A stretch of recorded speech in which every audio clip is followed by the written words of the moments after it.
ನಾನಿವತ್ತು ನಿಮ್ಗೊಂದು ಯೂನಿಕ್ ಡಿಸೈನ್ನ ತೋರಿಸ್ಕೊಡ್ತಾ ಇದ್ದೀನಿ. ಫಸ್ಟು ಥ್ರೆಡ್ಗೆ 50 ಬೀಡ್ಸ್ನ ಇನ್ಸರ್ಟ್ ಮಾಡಿಕೊಂಡು ಈ ಥರ ಸುತ್ಕೋಬೇಕು. ಅದನ್ನು ನಿಧಾನಕ್ಕೆ ಆಚೆ ತೆಗೆದು ಸಿಕ್ಕಾಗದಿರೋ ಥರ ನೀಟಾಗಿ ಗಂಟು ಹಾಕೋಬೇಕು. ಆಮೇಲೆ ಕುಚ್ ಥರ ಫಾರ್ಮ್ ಮಾಡಿಕೊಂಡು ನೀಟಾಗಿ ಗಂಟು ಹಾಕೋಬೇಕು. ಈ ಥರ ನಿಮ್ಮ ಸ್ಯಾರಿ ಡಿಸ್ಟೆನ್ಸ್ನ ನೋಡಿಕೊಂಡು ಎಷ್ಟು ಬೇಕು, 20ನೋ 25 ನಿಮ್ಗೆ ಎಷ್ಟು ದೂರಕ್ಕೆ ಬೇಕು, ಹತ್ರಕ್ಕೆ ಬೇಕು ಆ ಥರ ನೋಡಿಕೊಂಡು ಮಾಡ್ಕೊಂಡು ಇಟ್ಕೋಬೇಕು. ಮತ್ತು ಸ್ಯಾರಿಲಿ ಆಪೋಸಿಟ್ ಕಲರ್ ಅವರ ಕಾಂಟ್ರಾಸ್ಟ್ ಕಲರ್ಸ್ ಇರುತ್ತೆ. ಆ ಥರ ಸೇಮ್ ಕಲರ್ ಫ್ಯಾಬ್ರಿಕ್ನ ತೊಗೊಂಡು ಸರ್ಕಲ್ ಶೇಪಲ್ಲಿ ಕಟ್ ಮಾಡಿಕೊಂಡು ಎಡ್ಜಸ್ನ ಕ್ಯಾಂಡಲಲ್ಲಿ ಸುಟ್ಕೊಂಡು ಇಟ್ಕೋಬೇಕು. ಈ ಥರ ಟ್ರಯಾಂಗಲ್ ಶೇಪಲ್ಲಿ ಫೋಲ್ಡ್ ಮಾಡಿಕೊಂಡು ಬೀಡ್ಸ್ನ ಒಂದೊಂದಾಗೆ ಸ್ಟಿಚ್ ಮಾಡ್ಕೊಂಡು ಬರಬೇಕು.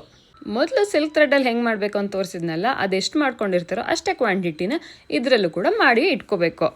ಮತ್ತು ಸ್ಯಾರಿ ಎಷ್ಟು ಡಿಸ್ಟೆನ್ಸಿಗೆ ಬೇಕು ಅಂತ ಮಾರ್ಕ್ ಮಾಡಿಕೊಂಡು ನೀವು ಸ್ಟಿಚ್ ಮಾಡ್ಕೊಳ್ತಾ ಬರಬೇಕು. ಮೊದಲು ಈ ಸಿಲ್ಕ್ ಥ್ರೆಡ್ ಕುಚ್ಗೆ ನೀಟಾಗಿ ಒಂದು ಚೆನ್ನಾಗಿ ನಾಟ್ ಮಾಡಿಕೊಂಡು ಆಚೆ ಬರ್ದಿರೋ ಥರ ಫಿಕ್ಸ್ ಮಾಡ್ಕೋಬೇಕು. ಟೈಟಾಗಿ ಲಾಕ್ ಆದಮೇಲೆ ಆ ಫ್ಯಾಬ್ರಿಕ್ ಟ್ರಯಾಂಗಲ್ಸ್ನ ಇದರೊಳಗೆ ಇನ್ಸರ್ಟ್ ಮಾಡಬೇಕು. ಆಮೇಲೆ ಒಂದು ಸ್ಮಾಲ್ ಬೀಡ್ಸ್ನ ಹಾಕಿ ಸ್ಯಾರಿಗೆ ಸ್ಟಿಚ್ ಮಾಡ್ಕೋಬೇಕು. ನೋಡಿ ಫ್ರೆಂಡ್ಸ್, ಎಷ್ಟು ಸಖತ್ತಾಗಿ ಬಂದಿದೆ. ತುಂಬ ಎಲಿಗೆಂಟ್ ಲುಕ್ ಕೂಡ ಇದೆ. ಕಾಂಬಿನೇಷನ್ ಅಂತೂ ಹಾಸಮ್ ಆಗಿದೆ. ಇನ್ನೂ ನಿಮಗೆ ಯುನೀಕ್ ಆ್ಯಂಡ್ ಡಿಫ್ರೆಂಟ್ ಟ್ಯಾಸಲ್ಸು ಕುಚ್ಚು ಬೇಕು ಅಂದರೆ ಆಕೃತಿ ಆರ್ಟ್ ಆ್ಯಂಡ್ ಫ್ಯಾಷನ್ಸ್ಗೆ ಸಬ್ಸ್ಕ್ರೈಬ್ ಮಾಡಿ ಆ್ಯಂಡ್ ನಿಮ್ಮ ಫ್ರೆಂಡ್ಸ್ ಜೊತೆ ಶೇರ್ ಮಾಡಿ.